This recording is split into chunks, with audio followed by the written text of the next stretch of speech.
Cordial saludo. El nombre de nuestra ponencia es Equidad de Género en la Educación Superior, una revisión narrativa. Las autoras somos la profesora Daniela Barrera, de la Corporación Universitaria Lasallista, y Luisa Duque, de la Universidad de San Buenaventura, Medellín. Aunque existe una tercera universidad, la Universidad Autónoma Latinoamericana, también de Medellín, Colombia, que participa del proyecto de investigación en el que se inscribe esta ponencia, que es un proyecto orientado a la construcción de la política de equidad de género de las tres universidades.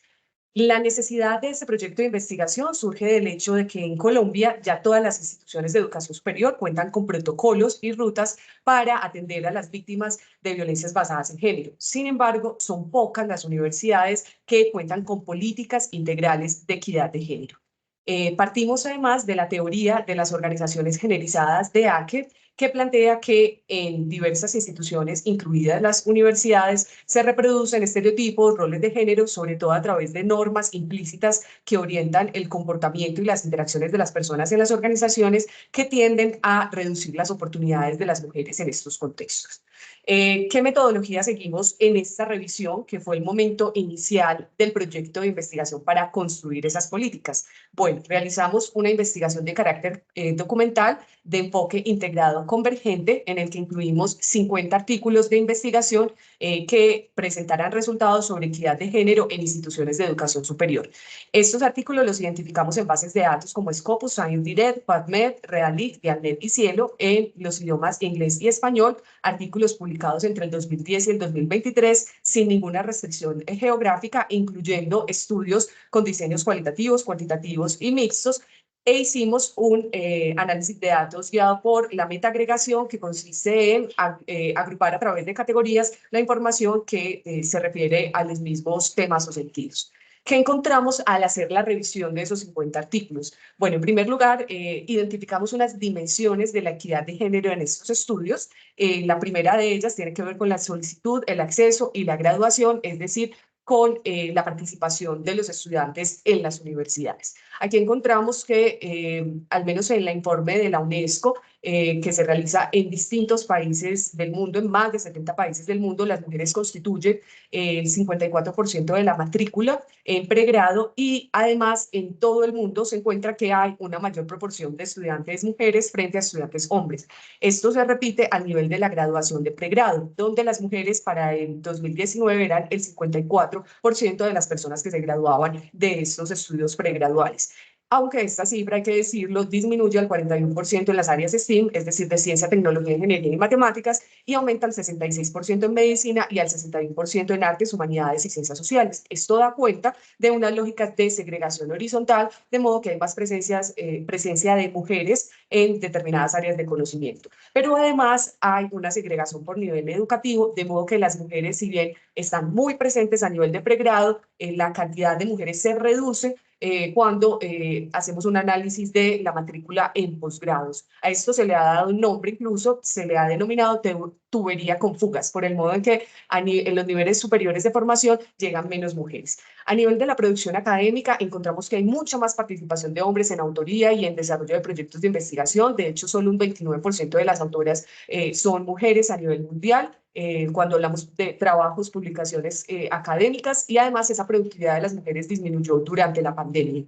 La adjudicación de fondos de investigación también beneficia mucho más a los varones en universidades con cada vez mayores tendencias neoliberales, donde se premia la competitividad entre los investigadores, o más bien la competencia para publicar cada vez más. El trabajo de las mujeres suele ser deslegitimado, sobre todo cuando se trata de estudios de género, y esto se acompaña de una feminización de la docencia. Hay más mujeres en docencia, menos mujeres en investigación, siendo de la docencia un campo que tiene menos prestigio a nivel académico. Y esto finalmente se complementa con el hecho de que muchas mujeres son las que tienden a realizar las cargas administrativas en las universidades. Entonces, en lugar de dedicarse a investigar y hacer tareas de alto prestigio, llevan esa carga de trabajos operativos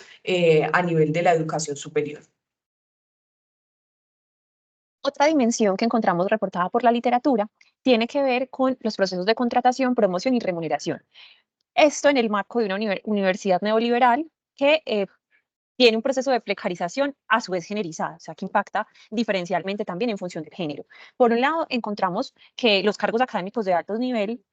sufren una brecha de género las mujeres tenemos una brecha de género en el liderazgo académico en América Latina. Solo el 36% de estos cargos académicos de alto nivel son ocupados por mujeres y solo en la sexta parte de las universidades estos valores están por encima del 50%, lo que nos habla de un desafío importante y de una segregación vertical, como lo han referido la literatura, o unos techos de cristal, e incluso la literatura habla también de la pena de maternidad, que refiere cómo la maternidad termina jugando un papel decisivo en el caso de las mujeres académicas para profundizar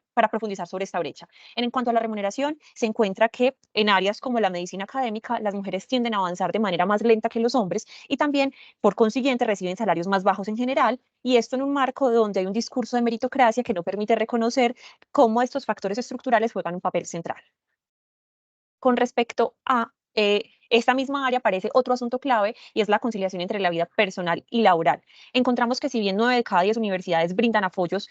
a partir del cumplimiento de normatividades y demás para conciliar la vida personal y laboral, aún el embarazo y la maternidad supone una condición que pone en desventajas a las mujeres, apartándolas de esas posibilidades de desarrollar sus vidas académicas y de tener altos niveles de producción. Al respecto, asuntos culturales como la noción ideal del buen científico que se dedica exclusivamente a la ciencia o del trabajador ideal, o concretamente el modelo de carrera masculino, lineal, ininterrumpido, convencional, han sido referidos por la literatura como fenómenos que intervienen en esta dinámica. Por otro lado, otra dimensión a la que hace referencia la literatura es las violencias basadas en género y la discriminación. Encontramos que el acoso sexual sigue siendo la violencia sexual más prevalente en los contextos de educación superior y que aparecen múltiples formas de discriminación asociadas a una serie de estereotipos e imaginarios y a violencia simbólica, ¿cierto? Por ejemplo, las mujeres gozan de menos credibilidad científica, suelen ser percibidas, según lo que varias investigaciones sugieren, como inferiores en sus capacidades, pues se les asocian más a la vida afectiva, y esto hace que entonces en función de ello también se haga una división del trabajo. Existen normas sociales además en torno a la masculinidad dominante o hegemónica que impiden, o más bien que favorecen un escenario de violencias, y además existe un amplio desconocimiento de derechos sexuales y reproductivos dentro de las universidades. Una de las nuevas fronteras de lucha que viene ganando visibilización y que es necesario pues seguir potenciando en las universidades es el reconocimiento del derecho de los derechos de las personas con experiencia de vida trans o ampliamente las personas disidentes del sexo y el género. Asimismo, es el currículo otra dimensión a fortalecer. La literatura sugiere al respecto que aún la inclusión de la perspectiva de género en el currículo es incipiente. Si bien algunos ofrecen cursos, aún falta más. Todo esto, además de las dimensiones, nos llevó también a preguntarnos por esas estrategias. Y los textos sugieren una serie de estrategias que se vienen realizando en materia de formación. Son una de ellas a través de cursos obligatorios, optativos, programas, tutorías, por ejemplo, para promover la participación de las mujeres en la ciencia o en áreas STEAM, talleres que buscan, a través de actividades de sensibilización y formación, lograr superar las brechas. En materia de investigación, el desarrollo de proyectos de investigación sobre temas de género y de mujeres, dinamizados por centros, observatorios, han sido también importantes. Por otro lado, aparecen las acciones en materia de extensión, como programas orientados a el desarrollo de habilidades por parte de mujeres. Y en materia de arquitectura institucional aparecen las que ya se vienen implementando, unos planes, rutas, protocolos, por ejemplo, sobre violencias sexuales y basadas en género, pero también sobre igualdad, no discriminación, la vinculación de iniciativas tecnológicas como apps asociados a dichos protocolos y rutas. La incorporación del género en algunas universidades en los planes de desarrollo institucional ha sido también una de las estrategias. La implementación en el caso de la conciliación de la vida personal y laboral, licencias para maternidad, paternidad, aborto, instalaciones de cuidado infantil en algunas instituciones, acciones para facilitar el reintegro laboral e incluso el trabajo flexible se han implementado. Sin embargo, perviven unas barreras, como el hecho del carácter no vinculante que tienen aún algunas políticas, ¿cierto?, que hace que dependan de la discrecionalidad de la institución, el hecho de que en algunas ocasiones estas políticas de género pueden conducir a lo que la literatura ha mencionado como burocratización del género, institucionalización del género o academización del feminismo, quitándole su carácter crítico. Eh, por otro lado, los protocolos de atención de violencias sexuales y basadas en género sin una perspectiva pueden llevar a una individualización de la problemática del acoso y su tratamiento, viéndolo al margen del tema de la equidad. A partir de esto, entonces, recomendaciones importantes son que las instituciones cuenten con una disponibilidad de recursos financieros para que lo que se plantea en las políticas pueda hacerse real, que se haga un proceso permanente de monitoreo y de que se tengan datos desglosados por género, la incorporación del género en el currículo o su transversalización, lograr no solo la preocupación, que es importante, de la paridad de género, esta es importante, pero también de lo que la literatura ha referido como competencia de género, que garantiza además que el personal que esté tomando decisiones tenga la perspectiva. Y además, Es importante conocer que las iniciativas en torno al género pueden sufrir resistencias y barreras al inicio, pero que hay que preverlas y poder trabajar sobre ello. A partir de esta revisión y esto que surgió la literatura, identificamos que es importante atender de manera diferencial al personal estudiantil, docente y administrativo, reconociendo cómo, si bien les atraviesa la matriz de género, se configuran también otros escenarios y en este contexto la neoliberalización de la universidad y de la educación superior constituye también un elemento fundamental a ser considerado, así como, por otro lado, es fundamental eh, avanzar y reconocer que la construcción de la política de equidad de género será muy necesaria, pero que también es necesario estar muy atentos de que esta puede tener un efecto tranquilizador y que entonces no debe sustituir la lucha política por el tema de la equidad. Asimismo, que no existen fórmulas o mm, que sean infranqueables en términos a cómo incorporar la equidad, que es importante tener recomendaciones, pero que cada institución debe construir su propio proceso, su propio diagnóstico de acuerdo con sus necesidades. Muchísimas gracias.